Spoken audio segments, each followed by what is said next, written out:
مع السلامة في أماني شيخنا الله ربي ارحم ربي روحنا يا ربنا.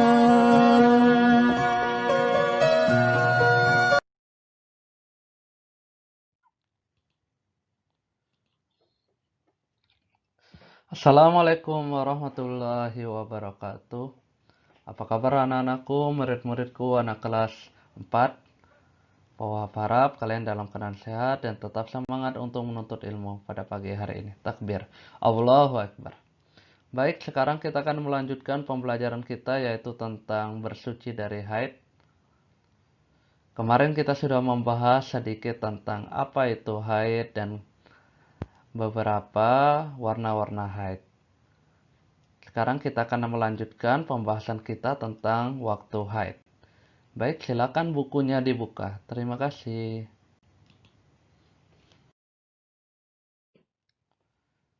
Baik, silakan bukunya dibuka pada pelajaran ketiga yaitu tentang bersuci dari haid.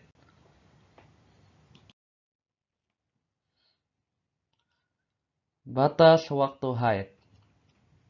Tapi kita ulangi dulu pelajaran kita yang kemarin, review. Pengertian haid. Menurut bahasa, haid berarti sesuatu yang mengalir.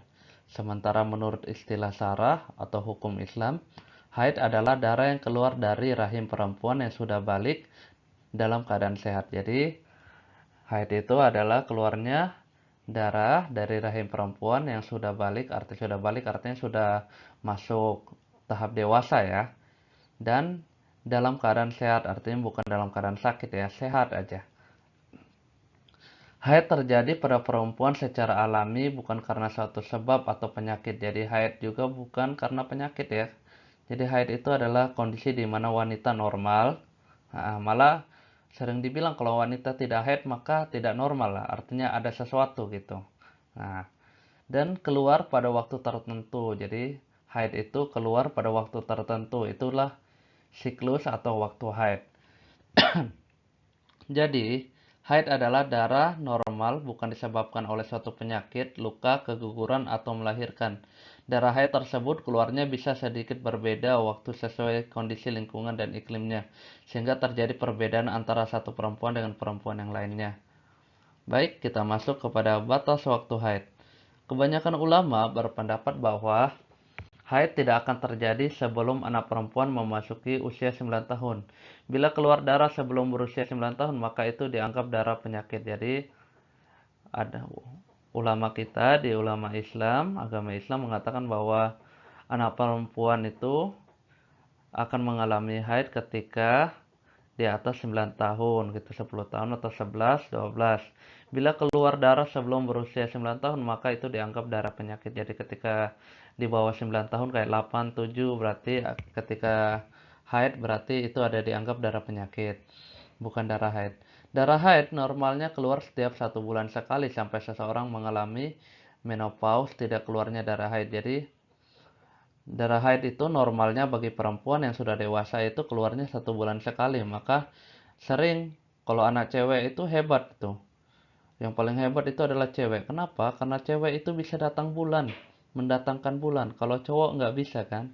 Ini poha bercanda aja. Jadi datang bulan itu artinya haid ya, datang menstruasi lah. Menurut para ulama, darah haid keluar paling sedikit selama 1 hari atau 1 malam. Jadi paling sedikit itu selama 1 hari 1 malam atau sebanyak-banyaknya 15 hari atau 15 malam itu waktunya.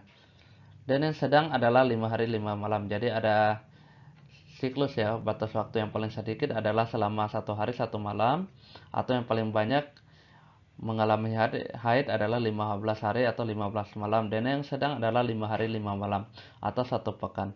Bila seorang perempuan mengeluarkan darah haid lebih dari 15 hari disebut darah istihadah atau darah penyakit. Jadi ketika lebih dari 15 hari maka disebut dengan darah istihadah atau darah penyakit. Untuk memastikan apakah itu darah haid, kamu dapat melihat jenis warnanya. Warna darah haid adalah merah kehitaman, sebagaimana hadis yang diriwayatkan oleh Fatimah binti Abi Hubaisy sebagai berikut. Yang artinya Fatimah binti Abi Hubaisi bercerita kalau dia mengeluarkan darah penyakit istihadah. Jadi darah penyakit istihadah, Nabi Shallallahu Alaihi Wasallam bersabda kepadanya, kalau itu darah haid, maka warnanya merah kehitaman. Bila demikian, kalau itu memang darah haid, maka kamu sebagai wanita berhentilah kamu sholat. Tapi kalau tidak demikian berwudulah lalu sholat karena itu hanyalah gangguan otot. Jadi darah haid itu berwarna merah kehitaman ya gitu ya. Ketika perempuan sudah mengalami haid maka harus meninggalkan sholat. Kita next. Tata cara bersuci sesudah haid.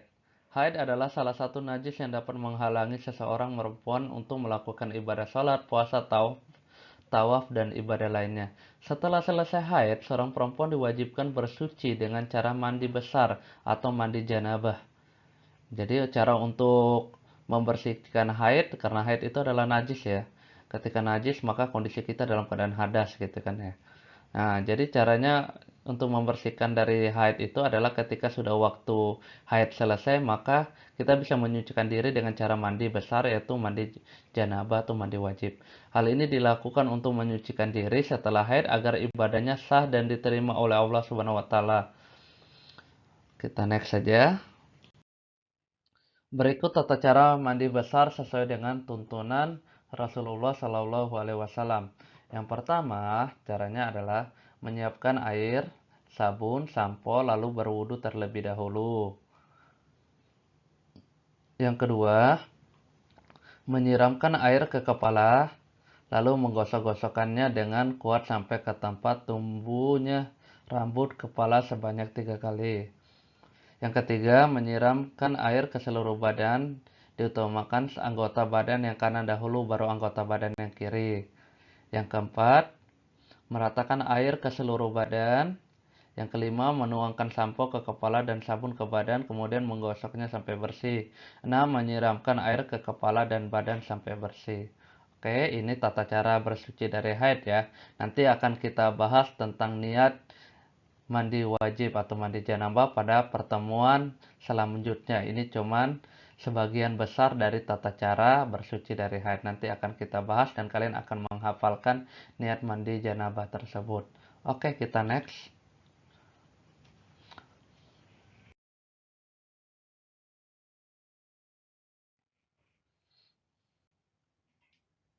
Baik, sekian dari Pak Wahab.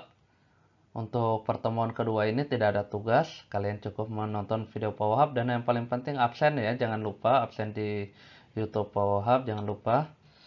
Baik, sekian dari Pak Wahab. Pak Wahab ucapkan terima kasih banyak dan Pak Wahab doakan semoga ya, apa yang kita pelajari hari ini bisa menjadi ilmu yang berkah dan ilmu yang bermanfaat, dan Pak Wahab berdoakan juga semoga cita-cita kalian tercapai dan terkabulkan.